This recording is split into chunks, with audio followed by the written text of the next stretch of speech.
안녕하세요. 저는 유튜브에서 제가 직접 경험한 중국 일상을 공유하고 있는 메이라고 합니다. 썸네일 보고 궁금해서 들어오셨죠? 가끔 알고리즘을 통해 제 영상을 보시고 저를 조선족이라고 생각하시는 분들이 아직 많이 계시더라고요. 거기엔 여러 이유가 있겠지만 아마 제 중국어도 한몫하지 않았나 하고 행복 회로를 돌려보겠습니다.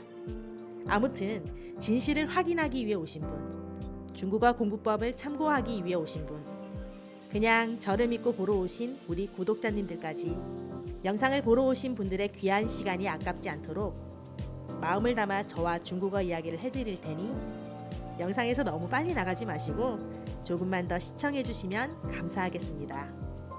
그간 유튜브 하면서 가장 많았던 요청이 중국어 공부법 추천인데요. 이제서야 이 영상을 만들게 됐네요. 사실 제 중국어 좀 하시는 분들은 잘 아실 텐데 그냥 생활 중국어 수준이라서 거창하게 공유하고 말고 할 것도 없지만 저 역시 실패와 좌절을 겪으며 어렵게 공부를 했던 시절이 있잖아요. 그때 먼저 경험했던 누군가가 자신의 이야기를 해주며 격려해줬더라면 아마 저는 예전에 그렇게 먼 길을 돌아가지 않아도 되지 않았을까 하는 생각이 들어요. 그래서 얼굴을 모르는 누군가에게 조금이라도 동기나 도움이 되기를 바라는 마음으로 제가 중국어를 공부해온 과정과 몇 가지 팁을 영상으로 남겨 공유하고자 합니다. 본격적으로 썰을 풀기에 앞서서 제 말투가 완벽한 표준어가 아닌 건 제가 서울 사람이 아니고, 근데 어떤 분들은 제 말투 가지고 이제 좀 어색하다, 완벽한 표준어가 아니다 라고 하시는 분들도 계시지만 예전 영상에서도 말씀을 드렸지만 제가 대구 사람이기 때문에 당연히 원래 사투리를 쓰겠죠. 근데 사투리를 쓰면 약간 좀 억세 보이잖아요. 그래서 조금 부드럽게 말하려고, 근데 제 나름으로는 노력을 하는 겁니다. 그래서 약간 어색한 부분이 있더라도 그거는 한국 사람이 아니라서 뭐 다른 나라 사람이라서 그런 게 아니라는 거 말씀드리겠습니다. 사실 이 문제에 대해서 해명을 해야 한다는 게 약간 한두 번도 아니고 현타가 올 때도 있습니다. 근데 뭐 그래도 여러분께서 웃으실 수 있다면 뭐 괜찮습니다. 그렇지만 이제 이후에 이걸로 가지고 자꾸 말씀을 하신다면 더 이상 이제 제가 상대하지 않겠습니다. 네. 지방 사람이 뭐 완벽하게 못할 수도 있죠, 그죠? 제 고향 방문 영상도 있으니까 아직 안 보신 분들은 가갖고 한번 봐주세요. 저는요, 고등학교 때 한자가 너무 싫어서 한문 수업이 없는 이과를 선택할 만큼 중국어랑은 거리가 멀고 먼 사람이었어요. 고3 때까지 쓸 수 있는 한자라고는 숫자 1, 2, 3 그리고 10자 제 이름이 전부였습니다. 그러던 제가 대학교에 진학할 당시는 중국어가 막 뜨던 때라서 중국어를 배워두면 그래도 비전이 있겠다 생각하신 아버지의 권유에 따라 진짜 울며 겨자 먹기로 중국어를 선택했어요. 수능 성적이 그다지 좋지 못해서 성적에 맞춰 선택하기도 했지만 입학 성적으로 학교에서 보내주는 중국 단기 어학연수에 뽑히자 내가 더 낫다 라는 말도 안 되는 자만심에 빠져 1학년 1학기 동안 수업보다는 식당과 매점에 더 자주 방문하다 보니 C, D, F를 다양하게 갖춘 성적표를 받게 됩니다. 그렇게 학교를 반년 다니고도 니하오도 제대로 쓸 줄 모르는 상태로 여름방학 학교에서 보내준 단기 어학연수에 갔고요. 새로 시작한다는 생각으로 나름 열심히는 했는데 단시간에 그간 놓친 것을 따라잡기는 힘들더라고요. 그리고 한국에 돌아와서 다시 새 학기가 시작됐고 열심히 해보자고 다짐했던 의지는 오래가지 못했고요.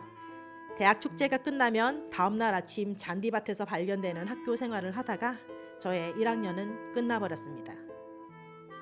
당시 학부로 들어가서 여러 과를 경험한 다음 2학년 때 원하는 전공을 선택해야 했는데 저는 성적이 너무 안 좋아서 가장 핫했던 중문과에는 당연히 못 들어가고 일문과로 떨어지고 말았어요.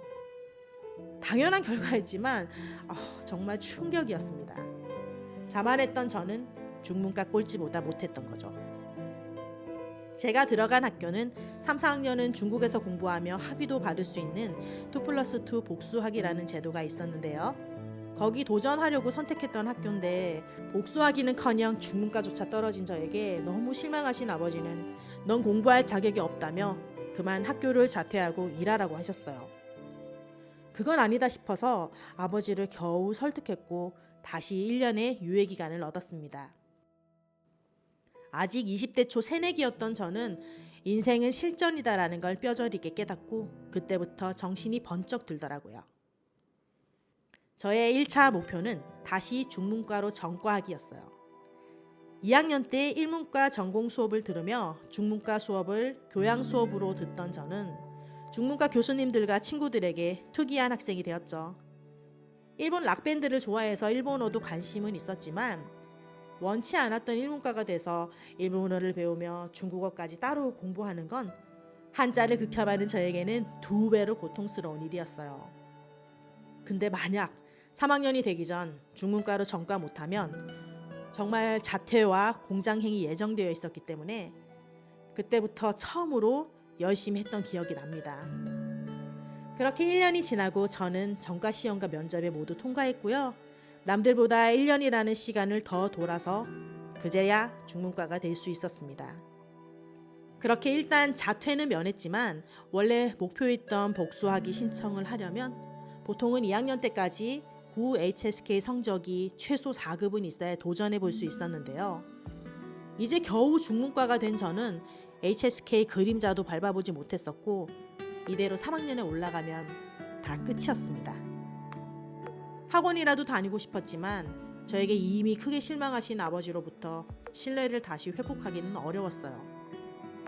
성인이 된 후에 제 인생은 부모가 어떻게 할 수 없는 것이기에 사실상 포기 상태로 지켜보셨던 것 같아요. 저는 모든 걸 알아서 해야 했어요. 더 이상의 지원은 없었습니다. 진짜 오기가 생기더라고요. 그래서 휴학을 선택했습니다. 제 길을 다시 바로잡아야 했으니까요. 휴학을 하고 아르바이트로 번 돈으로 HSK 학원을 다니며 제가 놓친 시간을 따라잡기 위해 고군분투해야 했어요. 처음 학원에서 공부하고 나온 날이 생각나네요. 교재를 폈는데 온통 모르는 것 투성이에 그간 배운 것들과는 차원이 다른 난이도를 보고 과연 1년 안에 최소 4급 이상의 HSK 성적을 만들어낼 수 있을까? 전 눈앞이 캄캄해졌고요. 2년 동안 놓쳐버린 시간이 후회돼서 수업이 끝난 다음 화장실로 가서 엉엉 울었습니다. 여러분, 그거 아세요? 중국어는 문장에 띄어쓰기 없이 주어, 목적어, 서술어 등을 모두 붙여 쓰는데요. 그래서 모르는 단어가 나오면 어디까지가 주어인지 뭐가 목적어인지 몇 음절이 한 단어인지를 알 수가 없어요. 단어 하나를 찾으려면 일단 그 단어가 글만 봐서는 모르는 상태에서 첫 한자의 발음부터 알기 위해 부수를 먼저 찾아 몇 획인지 센 다음 부수의 획수에 따라 나눠진 부수 검자표를 보고 다시 같은 획수의 부수에 속하는 한자들 중 찾으면 마침내 그 한자의 병음이 뭔지 겨우 알 수 있고 사전에서 같은 병음을 사용하는 수많은 한자 중에서 그 한자를 또 찾고 나면 드디어 한자 한 개의 뜻이 뭔지 알 수 있어요. 그런데 단어는 보통 여러 한자로 이루어지니까 그 옆에 있는 한자도 같은 방식으로 찾아야 하죠. 뭔 소리인지 모르시겠죠? 그만큼 많이 복잡했다는 소리예요. 제가 HSK 공부를 하다가 이런 단어가 나왔거든요. 근데 이 단어 하나를 찾는데 제일 첫 글자를 찾아도 아닌 것 같고 두 번째 것까지 붙여 찾아도 아니고 세 번째 것까지 붙여도 없는데 그때 제 사전이 좀 구린 사전이라서 아예 안 나오더라고요. 알고 보니까 이거는 동사도 형용사도 아니었고 파키스탄이라는 걸 아는 데에만 엄청 많은 시간이 걸리니 눈물이 나요 안 나요. 포기하고 싶더라고요. 다행히 요즘은 스마트폰에 한자를 그리기만 하면 바로 뜻이 툭 튀어나오는 편리한 세상이니까 저처럼 개고생 안 해도 되니 얼마나 좋습니까. 아무튼 시작했으니까 멈출 순 없었고요. 걸음마부터 다시 시작한다는 생각으로 알바를 하면서 이 악물고 공부했어요. 지나간 시간에 뼈저리게 후회하면서요. 결국 저는 1년 안에 목표했던 4급을 넘어서 HSK 6급을 따냈고요. 그제서야 시간을 돌고 돌아 원래 가려고 했던 길에 다시 오를 수 있게 되었습니다. 제가 자퇴 안 하고 중문과로 전과하겠다 할 때, 복수학위 도전을 위해 휴학을 결정할 때도 제 아버지께서는 행동 없이 말만 앞서는 건 아무 의미가 없다고 단호하게 말씀하셨어요. 그래서 이번엔 달랐습니다. 복수학위 신청을 모두 통과한 결과를 보여드리며 아버지께 정말 가고 싶습니다 라고 말씀을 드렸더니 그때서야 아버지께서는 이렇게 말씀하셨어요. 이제 다시 한번 시작해봐 라고요. 늘 듬직하게 믿어온 장녀가 성인이 된 후 인생의 쓴맛을 처음 봤을 때 얼마나 안타까우셨을까요? 세상에서 저를 가장 잘 아셨기에 당신의 방식이 모진 말로 가르치셨지만 저를 다시 일으켜 세우신 아버지 덕분에 중국어를 새롭게 시작할 수 있었습니다. 그렇게 2년 반 동안 중국 유학을 위해 집을 나서던 날, 저는 아버지의 우시는 모습을 처음 봤습니다. 저도 그렇고 제 동생도 그렇고 방식은 많이 모지셨지만 그 과정이 있었기에 저희가 각자의 자리에 있을 수 있는 것 같습니다. 지금은 저희 곁에 계시지 않지만 단단하게 만들어주신 아버지께 감사합니다. 죄송합니다. 그때 서럽게 공부했던 생각이 나네요. 아무튼 여기까지는 제가 중국 유학 오기 전 이야기고요. 이제부터는 유학 시절 이야기 먼저 해드리고 한국에서 공부하시는 분들을 위한 팁도 또 말씀드릴게요. 각설하고 먼저 유학에 대한 환상을 깨드리겠습니다. 보통 그 나라에 가서 유학하면 언어를 쉽게 배울 수 있을 거라 생각하는 분들이 계신데 본토에 와서 그 언어를 배운다고 해서 하루아침에 드라마틱하게 달라지지는 않고요. 실력이 유학 시간에 비례하지도 않습니다. 왜냐하면 너무 많은 한국 유학생들이 있고 어른들의 간섭도 없는 자유한 생활에서 정신 똑바로 차리지 않으면 돈과 시간만 낭비하기 십상입니다. 오히려 한국에서 치열하게 경쟁하며 열심히 취업 준비하는 이만 못할 수도 있어요. 중국어 외에 취업에 필요한 토익 준비나 각종 자격증을 따는 것도 여기서는 현실적으로 어렵고요. 말 그대로 중국어 배우기 그거 하나 보고 오는 건데 그러면 언어라도 확실하게 해서 돌아가야 하지만 그게 말처럼 쉬운 게 아니죠. 저도 마찬가지였습니다.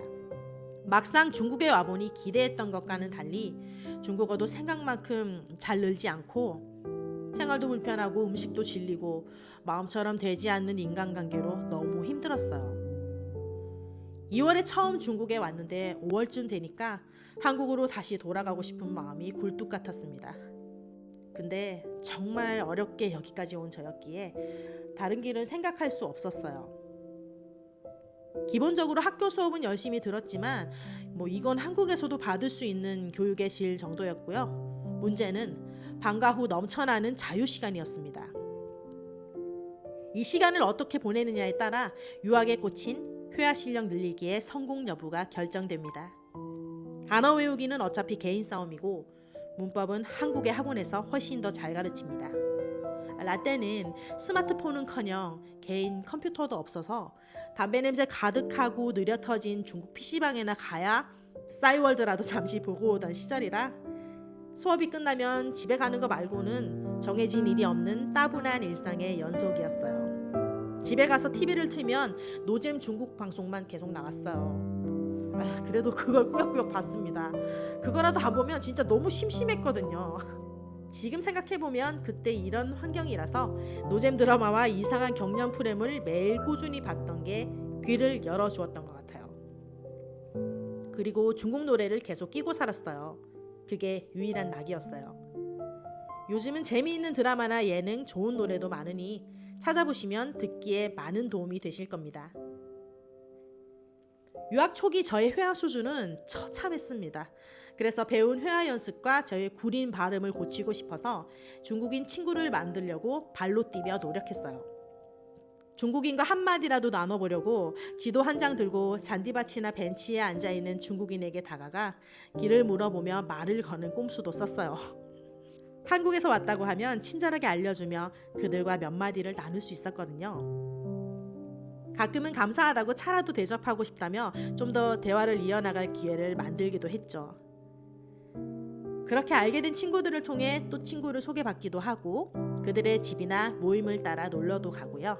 한국어에 관심이 있는 친구랑은 언어 교환으로 서로 가르쳐주며 정기적으로 만나 회화를 연습했습니다.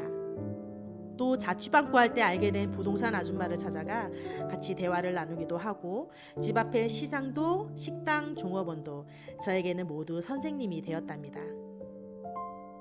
제가 이렇게 할 수 있었던 건 사람을 좋아하는 제 성격도 있지만 그때 당시만 해도 중국 분들은 열악한 생활 환경 탓에 상대적으로 위생 상태가 좀 좋지 못하고 경제적 여유가 없는 친구들이 많았는데요. 저는 그런 건 크게 신경 쓰지 않았고요. 뭐 사실 너무 당연한 거지만요. 인간 대 인간으로 그들을 대해서 진짜 친구가 될 수 있었던 것 같아요. 중국 친구의 고향인 연윤광에도 따라가서 찐 중국 시골을 제대로 경험하기도 했죠. 여기까지 와서 나는 외국인인데 내가 난데 라는 마인드로 현지인들을 대한다면 찐 소통은 어려워질 수밖에 없고 이건 언어를 배우는 데 있어 큰 벽이 되는 것 같습니다. 그리고 방학 때마다 현지 여행도 다녔어요. 30시간 기차를 타기도 하고 26시간 침대버스를 타기도 하고요. 온몸으로 중국을 느껴가며 각 지역마다 특징을 경험하고 사람들과 만나 교류하며 중국과 중국인을 좀 더 이해할 수 있었던 게 제 중국어 공부에 가장 큰 도움이 될 수 있었습니다. 덕분에 유학 시절 내내 반에서 1등을 놓치지 않았고요. 졸업 전에 9급을 딸 수 있었습니다. 그때도 회화만큼은 최고급 수인 11급이었어요. 그 후로 HSK 시험을 더 치진 않았는데 사실 수준 있는 중국어는 그때 더 많이 알았던 것 같아요. 지금은 매일 하는 말만 하다 보니 많이 잊어버려서 아마 지금 다시 HSK 시험을 친다면 글쎄요. 제가 왜 이런 말씀을 드리냐면 중국에 있는 시간과 비례해서 네가 오래 있었구나 그래서 회화를 좀 하는구나 라고 말씀하신다면 아니요 라고 저는 이야기하고 싶습니다. 여러분 시간이 중요한 게 아니라 얼마만큼 노력하느냐가 중요하다는 거 이거 말씀드리려고 제가 말씀드린 겁니다. 네, 여기는 저희 집 방 안이고요. 여기에 책이 있습니다. 증거 1. 중국어를 공부를 정말로 했다는 증거. 뭐부터 보여드릴까?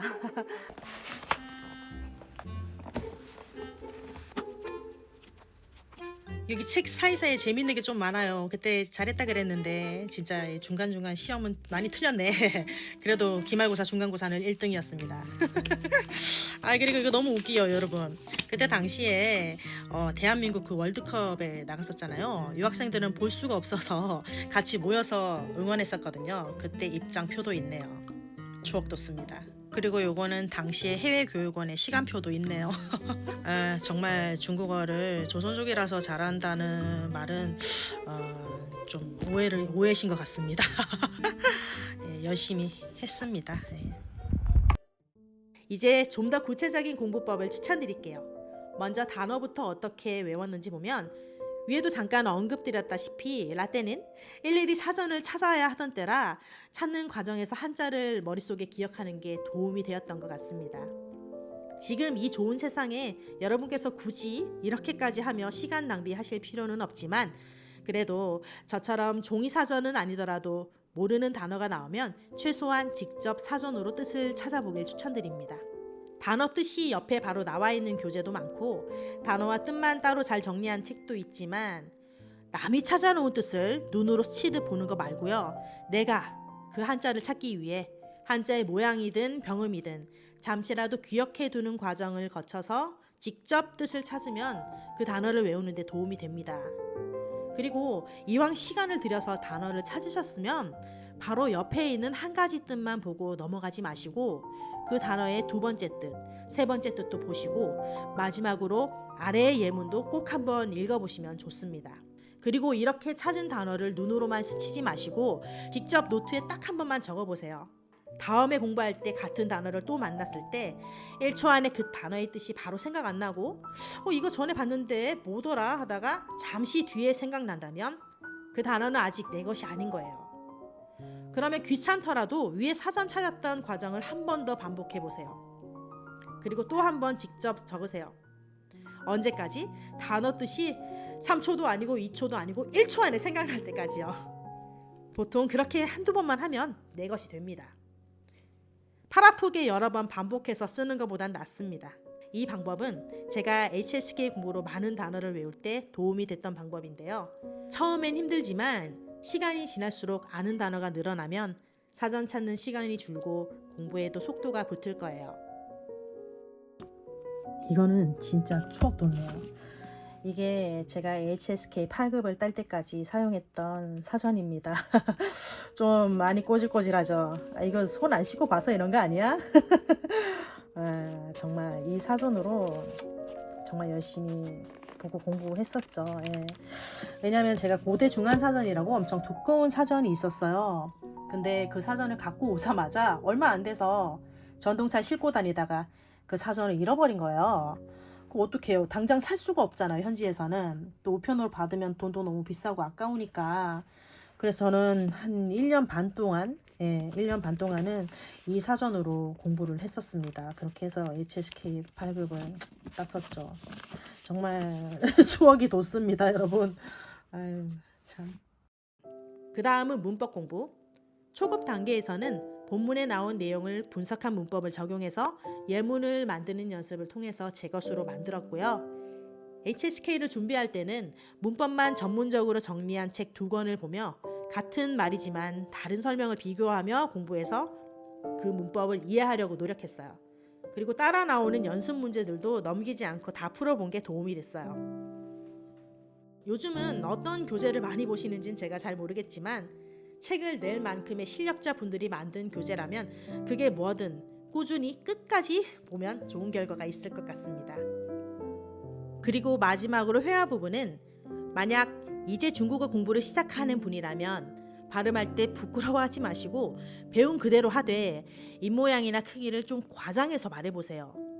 우리가 막상 회화를 하게 되면 여러 발음을 연이어서 말하고 말의 속도가 빨라져서 발음의 정확도가 좀 떨어질 수 있잖아요.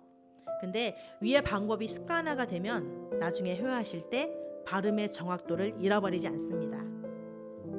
그리고 발음 단계를 지나서 회화를 본격적으로 배울 때 보통 교재 본문의 대화로 배우잖아요. 그때도 발음을 자신감 있고 정확하게 해주시고요. 그 내용에 어울리는 감정을 곁들여서 말해보세요.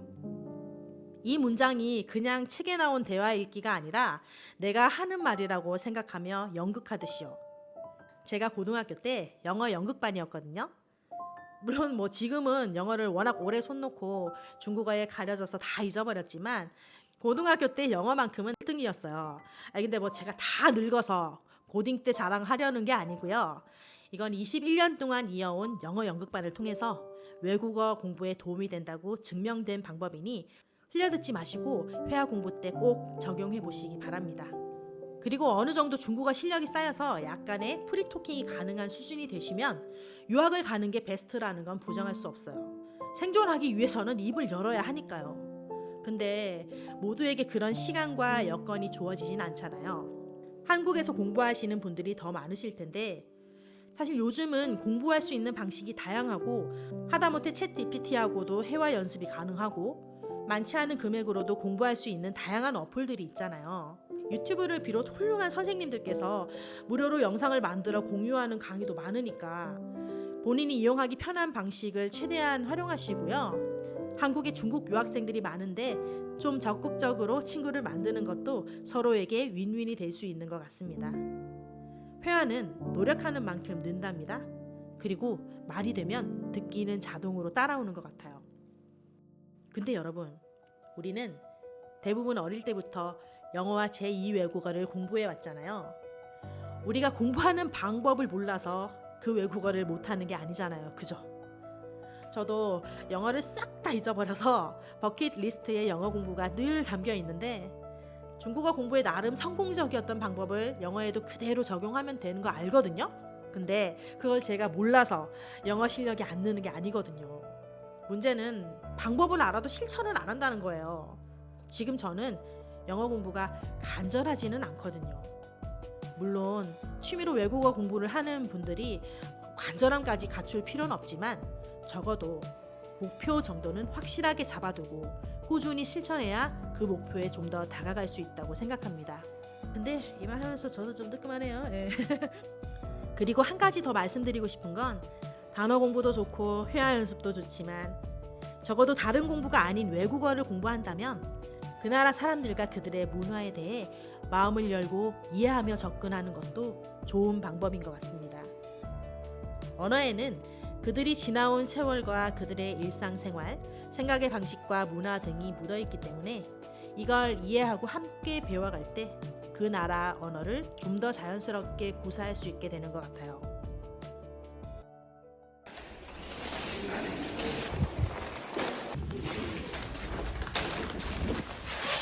니하오 니하오 我来喽先进去没事，应该行。上课了，哦你也长高了吧阿姨来了阿姨哎呦今天是端午节你看这里还有粽子大厨今天做的是什么菜毛血旺，这是蒜泥小龙虾。哇今天有火锅太香了哎，有点像那个冒烤鸭那个味道，像不像？对我们后来去北京买的，是吧之前我在重庆买了一次麻椒，觉得好吃，后来去北京吃。难怪味道很香냄새가 장난이 아니에요 저는 오늘도 먹을 복이 있습니다